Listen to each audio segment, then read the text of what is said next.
very honored that he chose to write it for my voice. It also brings a great responsibility as a performer to produce it and to perform it in the way that Mr. Blake would like to hear it. And I worked quite closely with Howard.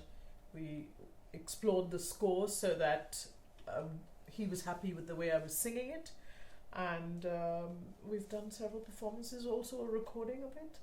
And I'm really looking forward to coming to Spain, because I know that in Spain the Virgin Mary is a very important figure in Christianity. And I think that people will be really moved when they hear this piece.